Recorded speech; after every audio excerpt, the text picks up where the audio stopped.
¿Cómo están, jóvenes estudiantes? Mi nombre es Carlos Castañeda Peralta y conmigo vamos a desarrollar el curso de literatura. En esta oportunidad vamos a hablar acerca del medievalismo español. Un punto para tener en consideración en esta clase es ubicarnos en el espacio-tiempo, ¿ya? Eh, la Edad Media dura del siglo V hasta el siglo XV. Son 1000 años de Edad Media, dato que vamos a tener presente en toda esta clase, ¿sí?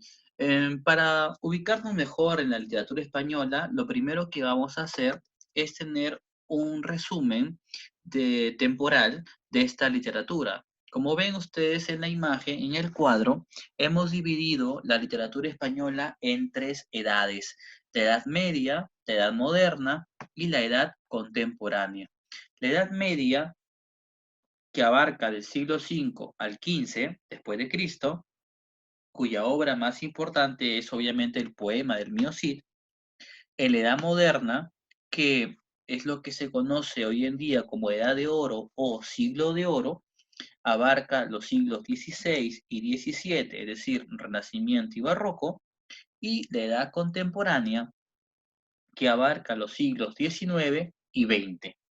Esto es un resumen panorámico para que ustedes jóvenes puedan darse una idea y puedan ubicarse en el espacio-tiempo.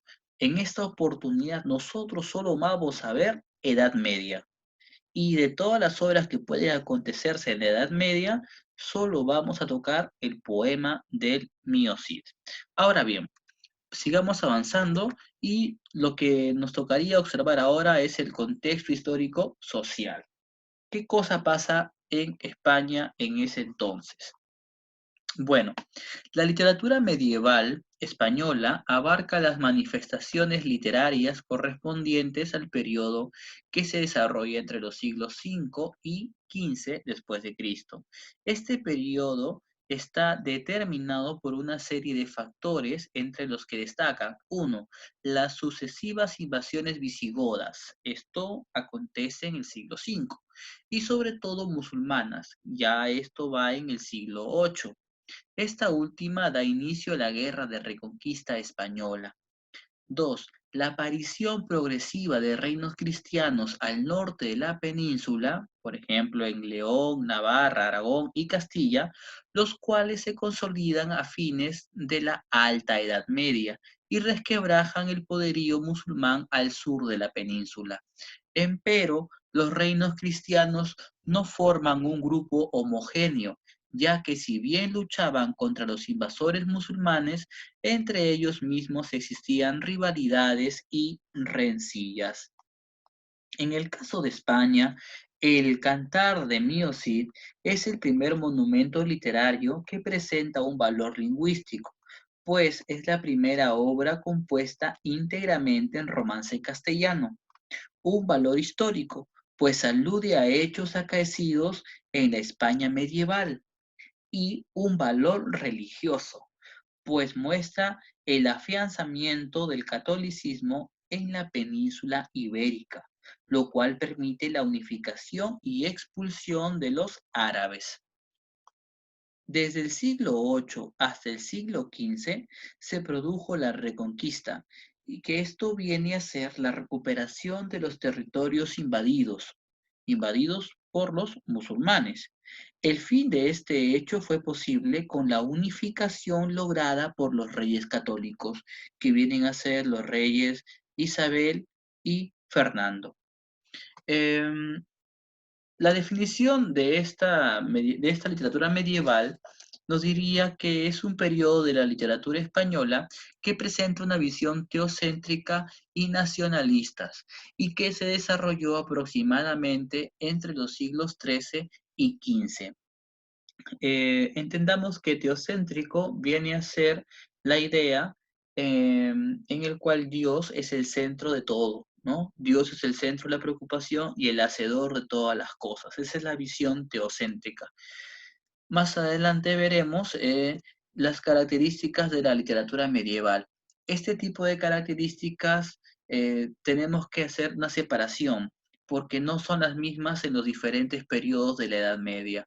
La Edad Media se divide en tres partes: Alta Edad Media, Medioevo y Baja Edad Media.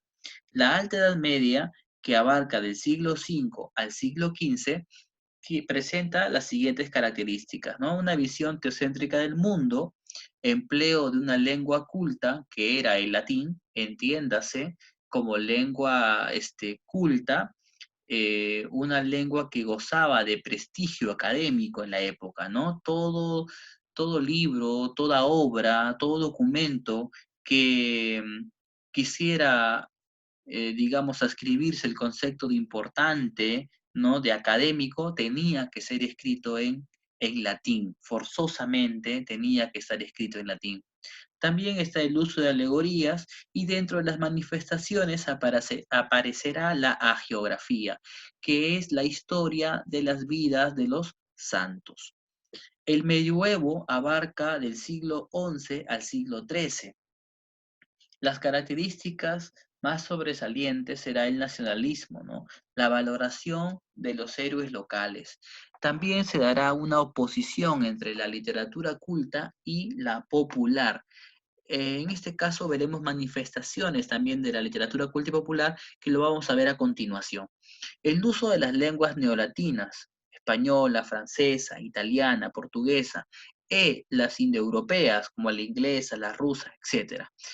También se desarrollaron los cantares de gesta.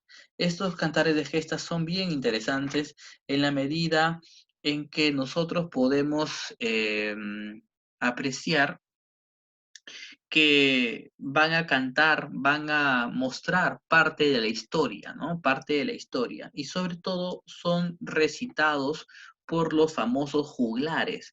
¿Quiénes son los juglares? Los juglares eran artistas polifacéticos, es decir, eran músicos, bailarines, payasos, acróbatas, domadores de oso, en una palabra, el bufón público de la época y obviamente el difusor de los cantares de gesta. ¿Cuáles son las manifestaciones? Como habíamos mencionado, hay las manifestaciones de la literatura culta y de la popular. En el caso de la literatura culta, se encuentra el rey Alfonso X el Sabio, con la famosa obra Cántigas de Santa María, ¿no? Alfonso X es el que está en la imagen. También encontramos a don Juan Manuel con la obra El Conde de Lucanor. En el caso de la literatura popular, ahí se van a encontrar los famosos cantares de gesta. Tengo el cantar de Roldán, de origen francés, el cantar de los Nibelungos, que es alemán, y obviamente el cantar de Mio Cid, o también llamado poema de Mio Cid, que es de origen español. Por último, tengo que hablar de la Baja Edad Media, que abarca el siglo XIV hasta el siglo XV. La Baja Edad Media es un periodo de transición entre el Medioevo y el Renacimiento. También se van a dar de manera incipiente el inicio de las ideas humanistas, ¿no? Esto empieza por el aprecio a los clásicos grecolatinos, entiéndase por grecolatinos, griegos y romanos. También se va a dar un hecho bastante interesante, que es la convivencia entre la visión teocéntrica y la visión antropocéntrica. Las manifestaciones, ahí vamos a notar a tres grandes escritores, los tres de origen italiano, como Petrarca, Boccaccio y Dante Alighieri. Ahora sí nos centraremos ya en el famoso poema del Mío Cid, pero iniciaremos hablando acerca de su origen. Según Ramón Méndez Pidal, el poema habría sido compuesto de forma oral, aproximadamente en el año 1110 por un juglar de la zona de San Esteban de Gormaz, reelaborado en el año de 1140 por otro juglar. El poema habría sido llevado a la escritura por el copista medieval Per Abad en el año de 1307. En el aspecto formal, nosotros vamos a mencionar que el poema del Mío Cid presenta género épico, la especie es el cantar de gesta, consta de tres partes: el destierro, las bodas de las hijas del Cid y la afrenta de Corpes.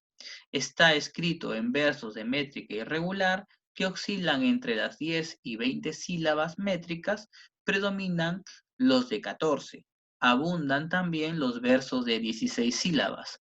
La rima es imperfecta, o sea, asonante, en series de versos monorrimos. El tema principal es el destierro y la recuperación de la honra del Cid. En el caso de los argumentos de esta obra, vamos a mencionar, digamos, por partes, ¿no? Porque el poema tiene tres partes. El primero es el destierro del Cid. Los cortesanos, envidiosos del Cid, lo acusan de haberse apropiado de las parias reales, entiéndase, impuestos. El rey Alfonso VI, por este motivo, lo destierra fuera de Castilla y luego de pelear contra los moros, el Cid envía valiosos trofeos de guerra al rey en prueba de sumisión y acatamiento. O sea, lo que acá te está contando a grosso modo es que le levantaron falsos al Cid, ¿no? El Cid era un noble, pero no era un noble de sangre, era lo que se conoce como un noble advenedizo, era un hijo de cualquier, digamos, ciudadano, pero que no era noble, ¿no? Y por medio de acciones militares se había ganado ese privilegio.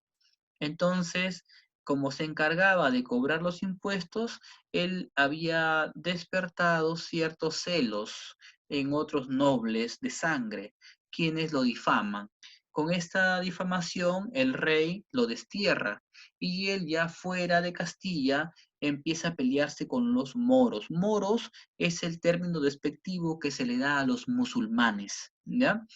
Y bueno, a pesar que él es desterrado y pelea contra, ya fuera de Castilla, pelea contra los moros y obviamente una vez que los derrota, esas riquezas le pertenecen, él como vasallo del rey Alfonso VI le envía trofeos y cosas valiosas después de la guerra como una prueba de sumisión y de acatamiento, ¿no? Eso es importante en esta primera parte de la obra. El segundo cantar, que se llama Las bodas de las hijas del Cid, ¿no? El Cid toma Valencia, es una ciudad, y se reúne con su familia por consentimiento del rey. Continúan los regalos del Cid hasta conmover al rey, quien lo perdona y honra casando a las hijas del Cid, doña Elvira y doña Sol, con los infantes de Carrión, Diego y Fernán González.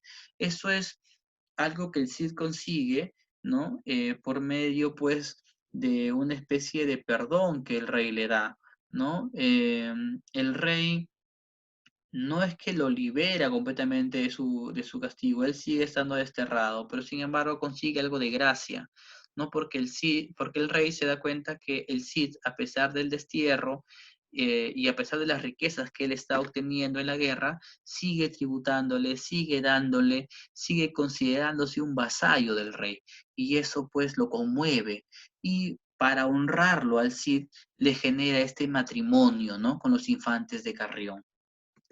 El tercer cantar, titulado La afrenta de Corpes, nos dice lo siguiente: los infantes de Carrión azotan a sus esposas en el robledal de Corpes, como venganza hacia el Cid, a quien consideran de una clase social inferior a la de ellos.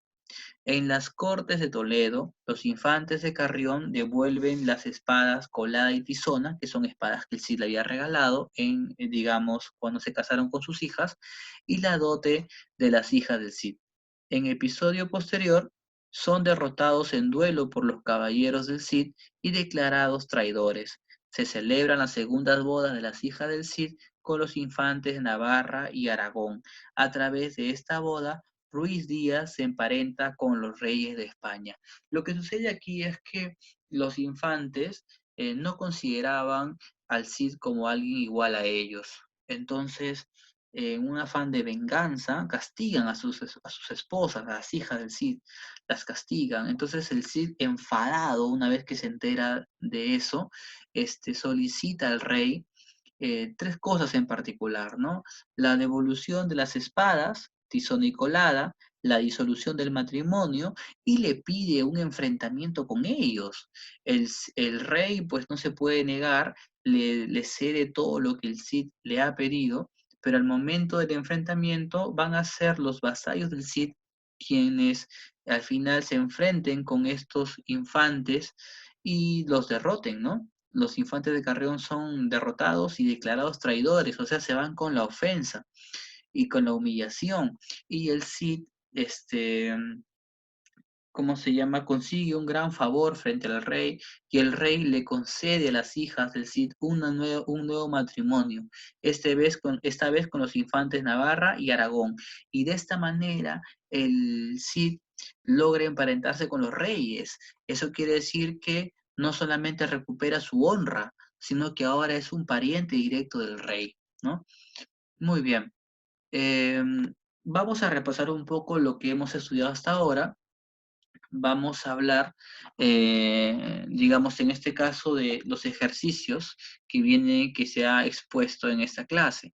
A ver, muchachos, primera pregunta. Con respecto a la verdad y o falsedad de los siguientes enunciados sobre el contexto sociocultural del poema El mío Cid, marque la alternativa que contiene la secuencia correcta.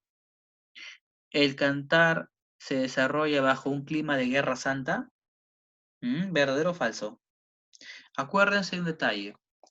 Nosotros habíamos mencionado que había un enfrentamiento con los musulmanes. Los musulmanes, que eran llamados moros, no se consideraban obviamente cristianos, más bien los llamábamos infieles, porque tenían otra religión. Entonces sí, es correcto, ¿no? Este cantar se desarrolla bajo un clima de guerra santa, ¿no? Interesante. Incluso el Cid en esta obra se pelea contra los moros. Moro, acuérdate, es el despectivo, ¿no?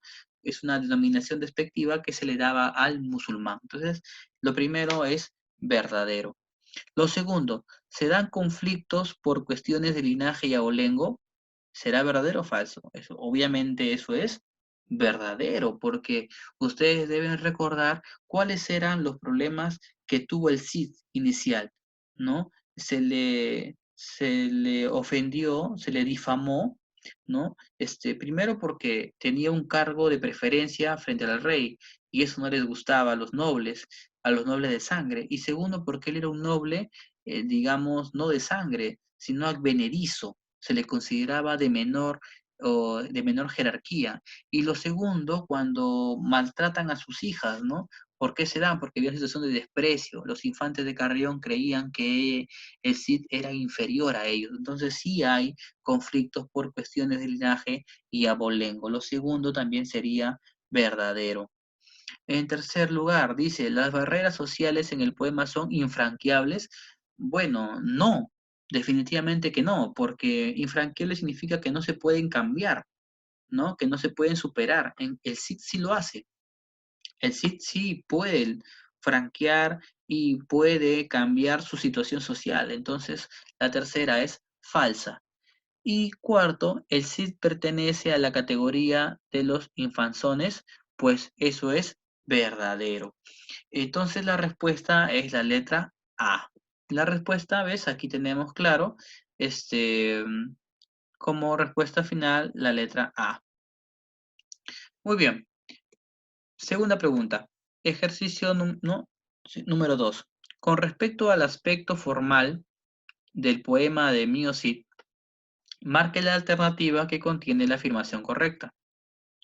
¿Es el cantar de gesta más importante de Europa escrito en latín? No, falso. Habíamos mencionado al inicio que estaba escrito en castellano. B. Según Menéndez Pidal, el verdadero autor del poema fue Per Abad. No, eso es falso. Habíamos dicho que Per Abad fue un copista, ¿no? Fue un copista. No, no, no, eso también es falso. C. Esta novela habría sido compuesta entre los años 1110 y 1140. Bueno, eso tampoco no es correcto, ¿no? Acuérdate bien que el poema del mío Cid no es una novela, ¿no? El poema del mío Cid es un cantar de gesta. La alternativa D, pudo haber sido creado por un juglar de San Esteban de Gormaz. Bueno, sí, eso sí lo menciona, eso sí lo mencionamos en la cuestión del origen, ¿no? Eso entonces es hasta ahora lo acertado. La alternativa E dice se compone de versos cuya medida oscila entre las 5 y 15 sílabas. No, eso sí es falso. Por lo tanto, la respuesta tiene que ser la letra D. Y efectivamente, vemos acá en la respuesta, en la solución, que es la D, ¿no? Ramón Menéndez Pidal, el estudioso más importante de este poema, señala que podría haber sido compuesto por dos juglares. El primero de San Esteban de Gormaz y el segundo de Medinaceli. Pregunta número 3. En relación al argumento del poema de Mío Cid, marca la alternativa que contiene la afirmación correcta. A. Doña Sol y Elvira reciben un préstamo de los judíos Raquel y Vidas. En realidad, ellos no reciben un préstamo, ¿no? El que lo solicita es el mismo Cid. El siguiente, en el tercer cantar, se refiere a la afrenta de Corpes, el Cid exige la devolución de la colada y tizona, que vienen a ser las espadas. Sí, eso es cierto, ¿no? Una vez que el Cid hace tres peticiones al rey: la devolución de las espadas, la eliminación del matrimonio y el enfrentamiento con los infantes. Entonces, eso pasa en el tercer cantar. Entonces, la B, para ya no seguir leyendo, la B sería la respuesta, y obviamente la solución no dice lo mismo, ¿no? En el tercer cantar, el Cid exige que los infantes de Carrión le devuelvan la dote y sus dos espadas ganadas en batallas, colada y tizona. Cuarta y última pregunta, también sobre verdadero y falso en relación a poema El mío Cid, ¿no? Dice, con respecto a la verdad o falsedad de los siguientes enunciados sobre el poema de Mío Cid, marque la alternativa que contiene la secuencia correcta. 1. El Cid campeador, el de Vivar, es calumniado por cortesanos del rey Alfonso. Eso es verdadero, lo difama, ¿no es cierto? Lo difama. Después de la afrenta de Corpes, ¿el Cid perdona a los infantes de Carrión? No, no los perdona, es más, se enfrenta a ellos, ¿no? Él pide el enfrentamiento. Las hijas, en 3, ¿no? Las hijas del Cid contraen matrimonio con los infantes de Navarra y Aragón. Sí, eso es cierto, es su segundo matrimonio, ¿verdad? Con el cual el Cid emparenta directamente con los reyes. 4. Como prueba de su lealtad y acatamiento, el Cid envía regalos al rey Alfonso. Verdadero, eso se nota en el primer cantar, en el cantar del destierro. Y 5. Los infantes de Carrión contestan al Cid por considerarlo un hombre superior. Perdón, detestan al Cid por considerarlo un hombre superior. No, lo detestan porque lo considera un hombre inferior a ellos, ¿ya? La respuesta entonces sería la letra C. Muy bien, la letra C. Y aquí hemos dado, obviamente, las respuestas, ¿no? Las respuestas. La 1, cortesanos del rey Alfonso calumnian al Cid acusándolo falsamente de apropiarse de las parias reales. En la 2, el Cid denunció a los infantes de Carrión ante el rey Alfonso, quien en las Cortes de Toledo los declara traidores. En 3, en el segundo matrimonio, las hijas del Cid se casan con los infantes de Navarra y Aragón. 4, desde el destierro, el Cid envía obsequios al rey Alfonso, demostrando su lealtad y sumisión. Y 5, los infantes de Carrión menosprecian al Cid por su condición de persona de nobleza inferior a la de ellos. Entonces, lo que habíamos mencionado era lo correcto, la clave y la letra C. Y bueno, hasta aquí hemos llegado con esta clase acerca de la literatura medieval española. Cualquier duda, pregunta o consulta, por favor, hacérmelo llegar, que yo gustoso estaré de poder responderles. Hasta luego, jóvenes.